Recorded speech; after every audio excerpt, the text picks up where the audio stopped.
રાજ્યમાં 7 દિવસ વરસાદની આગાહી. રાજ્યમાં 19 મે સુધી વરસાદની આગાહી. થંડરસ્ટોર્મ એક્ટિવિટી સાથે થઈ શકે છે વરસાદ. ઉત્તર મધ્ય અને દક્ષિણ ગુજરાતમાં વરસાદની આગાહી. આજે સાબરકાંઠા, બનાસકાંઠા, પાટણમાં વરસાદની આગાહી. મહેસાણા, ગાંધીનગર, અમદાવાદમાં આગાહી. આણંદ, અરવલ્લીમાં પણ આજે વરસાદની આગાહી. મહીસાગર, પંચમહાલ, દાહોદ, છોટાઉદેપુર, વડોદરામાં પણ થઈ શકે છે વરસાદ.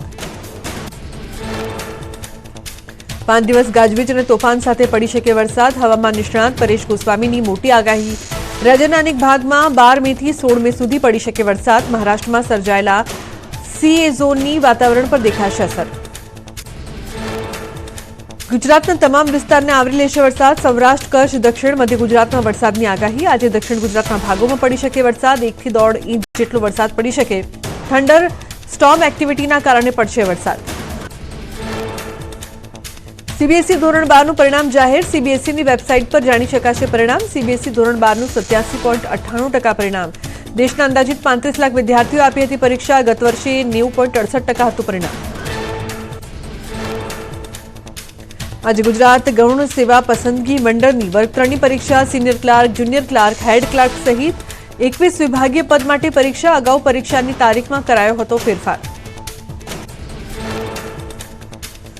સુરતના અડાજણ વિસ્તારમાં જર્જરિત ઇમારતના બીજા માળનો ભાગ ધરાશાયી થયો. મોડી રાત્રે મકાનની દિવાલ ધરાશાયી. સદનસીબે ઇમારત સંપૂર્ણ ખાલી હોવાથી દુર્ઘટના ટળી. સવારથી કામ પરખી અડગા રહ્યા હતા બસના ડ્રાઈવરો. અમરેલી ભાજપના આંતરિક વિવાદ પર બોલ્યા નીતિન પટેલ. કહ્યું, આવો કોઈ જ વિષય નથી. બંને નેતાઓ યોગ્ય લાગે ત્યાં વાતચીત કરી શકે. અમરેલીમાં કોઈ જૂથવાદ નથી. નીતિન પટેલે કર્યા રૂપાલાના વખાણ. રૂપાલાની સહનશીલતાને બિરદાવતા નીતિન પટેલે કહ્યું, અમરેલીના પાણીને મારે અભિનંદન પાઠવવા છે. જો અમારા બાજુ આવું થયું હોત તો કંઈક જુદું જ હોત. વિરોધ વચ્ચે પણ રૂપાલાએ મન શાંત રાખ્યું. અમરેલીમાં કરાઈ ઇફકોના ચેરમેન દિલીપ સંઘાણીના જન્મદિવસની ઉજવણી. પુરુષોત્તમ રૂપાલા, જયેશ રાદડિયા, નીતિન પટેલ, આરસી ફળદુ અને સાંસદ કાછડિયા સહિતના નેતાઓએ આપી હાજરી. મૌલવીના સાગરીતની તપાસમાં મોટો ઘટસ્ફોટ. બિહારના મુઝફ્ફરપુરમાં મોહમ્મદ અલીનું કારસ્તાન. બોગસ ડોક્યુમેન્ટ બનાવી નેપાળની નાગરિકતા મેળવી હતી. સાગરીત પાકિસ્તાન પણ ગયો હોવાની આશંકા. 40થી વધુ કોન્ટેક્ટ પાકિસ્તાની મળી આવ્યા. નીટ પરીક્ષા કાંડના આરોપીઓને કોર્ટમાં રજૂ કરાયા. તુષાર ભટ્ટ, આરિફ વોરાને ગોધરા કોર્ટમાં રિમાન્ડની માંગ સાથે રજૂ કરાયા. ત્રણેય આરોપીઓનું ક્રોસ ઇન્ટ્રોગેશન પણ કરી શકે છે પોલીસ. પીઆઈના ત્રાસની એસીપી ઓઝા કરશે તપાસ. 2 દિવસમાં એસીપી પોલીસ કમિશનર અને ડીસીપીને સોંપશે તપાસના રિપોર્ટ. પીએસઆઈ સહિત અન્ય કર્મચારીઓના પણ નિવેદન લેવાશે. નિકોલ પીઆઈ કેડી જાટનું પણ નિવેદન લેવાશે.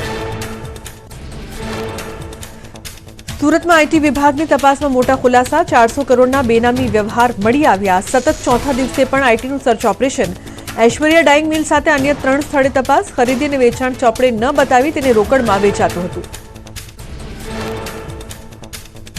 ઉનાળુ વેકેશનને લઈને દ્વારકામાં પ્રવાસીઓની ભીડ. શિવરાજપુર બીચમાં મોટી સંખ્યામાં પ્રવાસીઓ પહોંચ્યા. કાળઝાળ ગરમી વચ્ચે દરિયામાં નહાતા દેખાયા પ્રવાસીઓ. દ્વારકાના શિવરાજપુર બીચ પર માનવ મહેરામણ વોટર રાઇડ્સની મજા માણી રહ્યા છે પ્રવાસીઓ. શિવરાજપુર બીચ પર વોટર રાઇડ્સમાં સેફટીની પણ લેવાઈ રહી છે તકેદારી.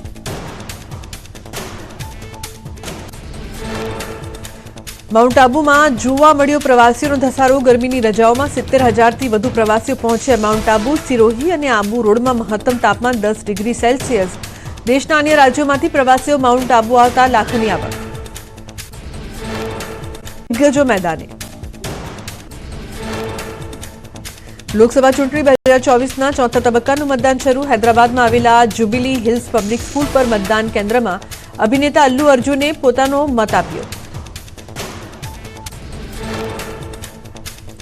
ઝારખંડના મેદિનીનગર શહેરના તમામ બૂથ પર મોટી સંખ્યામાં મતદારોની લાઇન. મેદિનીનગર શહેરની બીએન કોલેજ સ્થિત બૂથ નંબર 152 અને 53 પર યુવા મતદારોમાં ઉત્સાહ. ઝારખંડના સિંહભૂમ લોકસભા મતવિસ્તારમાં આજે મતદાન. પશ્ચિમ સિંહભૂમ જિલ્લામાં મતદારોની લાંબી લાઇન. પ્રથમ વખત મતદાન કરી રહેલા યુવા મતદારોમાં અનેરો ઉત્સાહ. નવસારીમાં શ્રી સત્ય સાંઈ સેવા સમિતિની સરાહનીય કામગીરી. 80 વર્ષના દાદા ચલાવે છે પીવાના પાણીનો પ્રોજેક્ટ. સંસ્થાએ 21 વર્ષથી આ પ્રોજેક્ટ અંતર્ગત વિનામૂલ્યે 1500થી વધુ ગામોમાં કૂવા અને બોર બનાવાયા. મચ્છુબેર ડેમને રિપેરિંગને લઈને ડેમ ખાલી કરવાની કરાઈ રહી છે કામગીરી. ગઈકાલે 2 દરવાજા ખોલાયા બાદ રાત્રે વધુ 3 દરવાજા ખોલાયા. ડેમના 5 દરવાજામાંથી 3245 ક્યુસેક પાણીની આવક. ડેમના દરવાજા ખોલાતા 34 ગામોમાં એલર્ટ. રાજકોટના વોર્ડ નંબર 9 અને મંડાણવાડી શેરીમાં દૂષિત પાણી આવતું હોવાની ફરિયાદ. વારંવાર રજૂઆત છતાં નિરાકરણ ન આવતા સ્થાનિકોમાં રોષ. વર્ષોથી દૂષિત પાણી આવતું હોવાનો સ્થાનિકોનો આક્ષેપ. જામનગરમાં રાષ્ટ્રીય સેવિકા સમિતિ સૌરાષ્ટ્ર પ્રાંતનો પ્રવેશ શિક્ષા વર્ગનો પ્રારંભ. 15 દિવસ સુધી ચાલશે શિક્ષા વર્ગ. યોગ, કરાટે, દંડ, યસ્તી સહિતની પ્રવૃત્તિઓ અને ઉપયોગી માર્ગદર્શન અપાશે. અમદાવાદમાં મણિનગર કાંકરિયાના અરેનામાં ફૂટબોલ ટુર્નામેન્ટનું આયોજન. ગુજરાત રાજ્ય ફૂટબોલ એસોસિએશને કર્યું આયોજન. ગુજરાત સુપર લીગની ફાઇનલમાં કર્ણાવતી નાઇટ્સ અને વડોદરા વોરિયર્સની ટીમ વચ્ચે રમાઈ football match. Karnavati nights 11 point સાથે પોઈન્ટ ટેબલમાં ટોચ પર. સુરતના અંતરિયાળ વિસ્તારમાં કરાઈ પિલવણી ઉત્સવની ઉજવણી. વસંત ઋતુમાં સારા પાક માટે આદિવાસી સમાજના લોકો કરે છે ઉજવણી. આદિવાસી સમાજના લોકો અખાત્રીજ પછીની પંચમના દિવસે પિલવણી ઉત્સવની કરે છે ઉજવણી. અરવલ્લીમાં વિશ્વ ઉમિયા ફાઉન્ડેશને કર્યું મહાસંમેલન અને દાતા સન્માન તેમજ પદભાર સન્માન સમારોહનું આયોજન. કાર્યક્રમમાં ફાઉન્ડેશનના પ્રમુખ આરપી પટેલ આપી હાજરી. અમદાવાદ નજીક થઈ રહેલા ઉમિયાધામના નિર્માણ અંતર્ગત કરાયું આયોજન. ખેડાના દલોલી પ્રાથમિક શાળામાંથી થયેલી કમ્પ્યુટરની ચોરીનો ભેદ ઉકેલાયો. પોલીસે કરી 3 લોકોની ધરપકડ. 12 દિવસ પહેલા થઈ હતી 6 કમ્પ્યુટરની ચોરી. આરોપીઓ પાસેથી 6 કમ્પ્યુટર રિકવર કરાયા. સુરતના વિવિધ સ્થળોએ ટ્રાફિક જામ. વિવિધ સ્થળોએ વાહનો થંભી જતા મુસાફરો પરેશાન.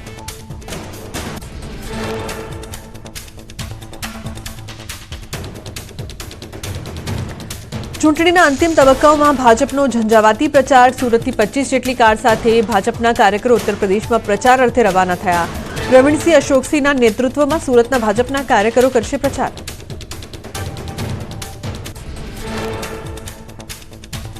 આજે પ્રધાનમંત્રી મોદી વારાણસીમાં કરશે રોડ શો. પ્રધાનમંત્રીના રોડ શોને લઈને પૂરજોશમાં ચાલી રહી છે તૈયારીઓ. અનેક સાંસ્કૃતિક કાર્યક્રમનું પણ કરાયું છે આયોજન. પ્રધાનમંત્રી મોદી આજથી 2 દિવસ વારાણસીના પ્રવાસે. 14 મે વારાણસી લોકસભા બેઠક પરથી શક્તિ પ્રદર્શન સાથે ભરશે નામાંકન પત્ર. આ દરમિયાન ભાજપના અનેક નેતાઓ રહેશે હાજર. આજથી પ્રધાનમંત્રી મોદી લોકસભા ચૂંટણીના અંતિમ તબક્કાનો પ્રચાર શરૂ કરશે. વારાણસીની પ્રજાને રીઝવવા પીએમ મોદી આજે સાંજે રોડ શો યોજશે. મુખ્યમંત્રી યોગી આદિત્યનાથ સહિતના નેતાઓ રહેશે હાજર. વારાણસીમાં પીએમ મોદીના આગમન અને રોડ શોને લઈને તૈયારીઓ પૂરજોશમાં. આજે બીએચયુ શ્રી ગુરુ રવિદાસ રોડ સુધી યોજશે પીએમ મોદીનો રોડ શો. પીએમના આગમનને લઈને ભાજપ કાર્યકરો, સ્થાનિકો અને કાશી વિશ્વનાથના દર્શને આવતા શ્રદ્ધાળુઓમાં પણ ઉત્સાહ. ઉત્તરાખંડના રૂરકીમાં મુસ્લિમ સમુદાય દ્વારા લોકસભા ચૂંટણીમાં પીએમ મોદીની જીત માટે ઇબાદત કરી. વકફ બોર્ડ અને મુસ્લિમ સમુદાયના લોકોએ સાબિર સાહેબની દરગાહ પર ચાદર ચડાવીને પ્રાર્થના કરી. વડોદરામાં પીવાના પાણીની લાઇનમાં સર્જાયું ભંગાણ. ગોત્રી ગાર્ડન પાસે પાણીની લાઇનમાં ભંગાણ થયું. પાણીની લાઇન લીકેજ થતા શુદ્ધ પાણીનો વેડફાટ. અમરેલી જિલ્લાના ધારીના ગ્રામ્ય વિસ્તારોમાં સિંહના ધામા. આંબાના બગીચામાં સિંહ પરિવાર આરામ ફરમાવતો જોવા મળ્યો. મોરઝર ગામે આંબાના બગીચામાં સિંહ પરિવારનો વિડીયો વાયરલ. આણંદ સુપરમાર્કેટમાં હપ્તા ઉઘરાવવાનો વિડીયો વાયરલ. નાના વેપારીઓ પાસે ઉઘરાવાતા હતા નાણાં. માર્કેટમાં અલગ અલગ વ્યક્તિઓ આવે છે હપ્તા લેવા. વિડીયોને લઈને તંત્ર પર ઉઠ્યા સવાલો. ન્યૂઝ 18 ગુજરાતી વિડીયોની નથી કરતું પુષ્ટિ.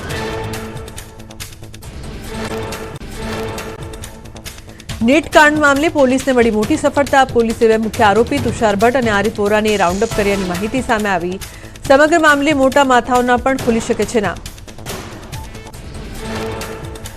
પંચમહાલમાં નીટની પરીક્ષામાં ગેરરીતિ મામલે નવો વળાંક. જય જલારામ સ્કૂલે વાલીઓ પર ઢોળ્યો દોષનો ટોપલો. સ્કૂલના ચેરમેને કહ્યું કેટલાક વાલીઓ મારા પર દબાણ કરતા હતા. તુષાર ભટ્ટ સાથે કેટલાક વાલીઓની સંડોવણીનો આરોપ.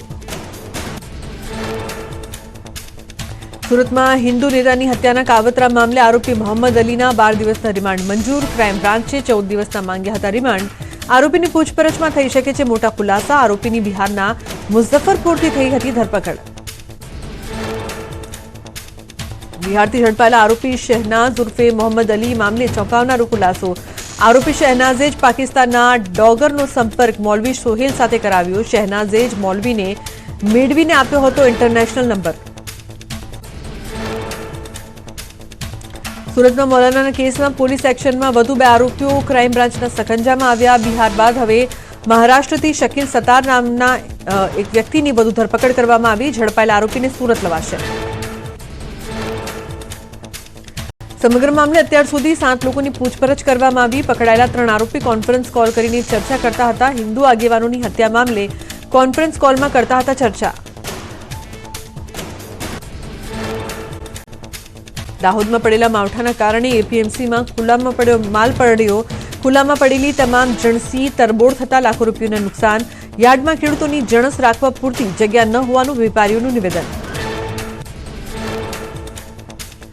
અંબાજીના સફેદ માર્બલને મળ્યું જીઆઈ સર્ટિફિકેટ. અંબાજીનું માર્બલ ઉચ્ચ ગુણવત્તાનું સાબિત થયું. આ પથ્થર મજબૂતીમાં કેલ્શિયમ માત્રાથી ભરપૂર છે. આ માર્બલની ખાણો 1000 થી 1200 વર્ષ જૂની હોવાનું મનાય છે.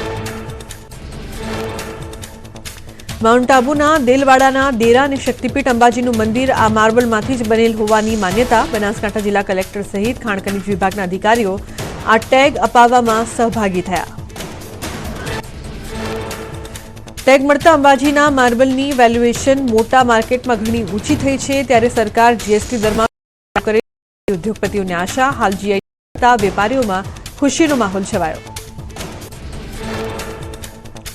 સાબરકાંઠાના મોડાસિયા કડવા પાટીદાર દ્વારા બાળકો માટે ત્રિદિવસીય સમર કેમ્પનું આયોજન કરાયું. કેમ્પમાં દીકરીઓને આત્મરક્ષાની તાલીમ અપાઈ. બાળકોને મોબાઈલ અને ટીવીથી દૂર રાખી રમતો રમાડવામાં આવી.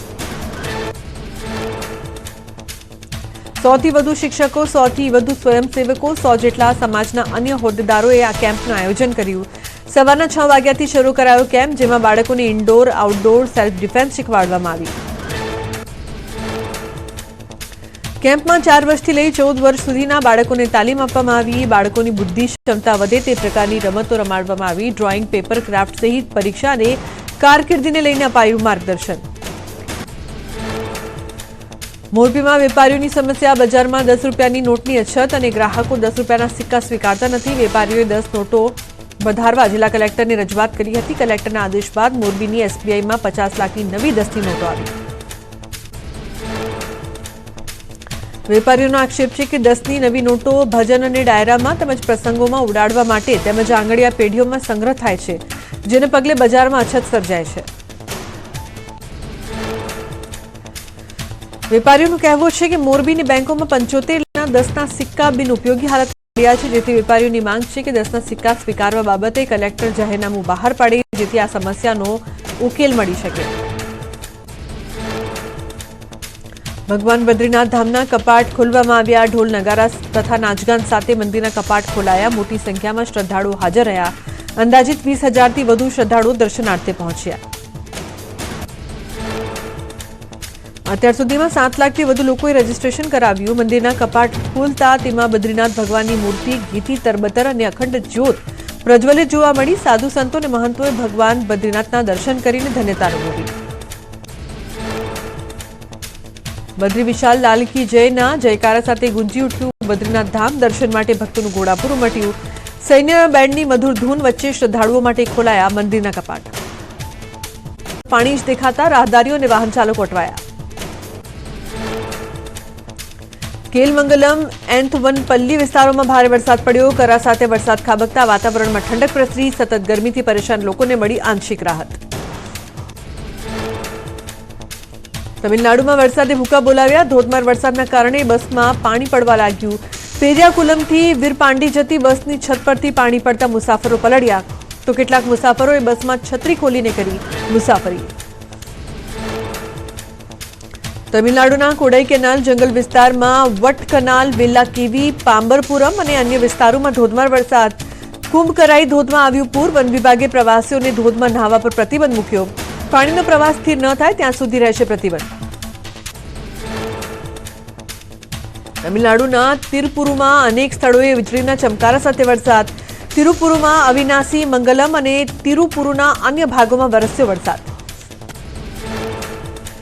તમિલનાડુના થૂથુકુડી નગર વિસ્તારમાં હળવો વરસાદ. વહેલી સવારથી તૂતીકોરીન શહેરમાં ઠંડી હવા સાથે હળવો વરસાદ. અન્નાનગર, ચિદમ્બરાનગર, બીચ રોડ, શનમુગાપુરમ, મિલરપુરમ અને શહેરના અન્ય ભાગોમાં વરસ્યો વરસાદ. તમિલનાડુના કોડાઈ કેનાલ અને તેની આસપાસના વિસ્તારોમાં ભારે વરસાદ. ઉગરથેનગર, બંબરપુરમ, સેના, પાગનુર સહિતના વિવિધ ભાગોમાં ગાજવીજ સાથે વરસાદ. શહેરની ગલીઓમાં પાણી વહેતા થતા લોકો ઘરની અંદર રહેવા મજબૂર બન્યા. તમિલનાડુના તેનકાસી જિલ્લામાં આકરી ગરમી વચ્ચે વરસાદ ખાબકતા લોકોને હાશકારો. અનેક જિલ્લામાં વરસાદે ધબધબાટી બોલાવી.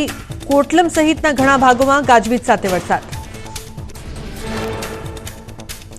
તમિલનાડુના કરાઈકોડી અને તેની આસપાસના વિસ્તારમાં ખાબક્યો વરસાદ. કરાઈકોડી નગર, દેવકોટાઈ રસ્તો, કોવિલુર, ટુનાકોડી અને અન્ય વિસ્તારોમાં પાણી ભરાયા.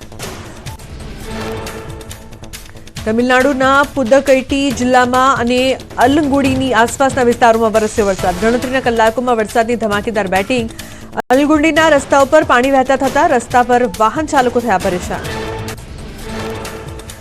તમિલનાડુમાં 3 દિવસથી ભારે વરસાદ. લાંબા સમય બાદ કાવેરી નદીમાં પાણીનો પ્રવાહ વહેતો થયો. ઉનાળુ વેકેશનની મજા માણવા આવેલા પ્રવાસીઓમાં ખુશી. ઉત્તર પ્રદેશના ચક્રાતા વિસ્તારમાં કરા સાથે વરસાદ પડતા ખેડૂતો નિરાશ. સફરજન, જરદાળુ, ટામેટા વગેરે પાકમાં નુકસાન. તો બીજી બાજુ પ્રવાસીઓએ આહલાદક વાતાવરણની મજા માણી.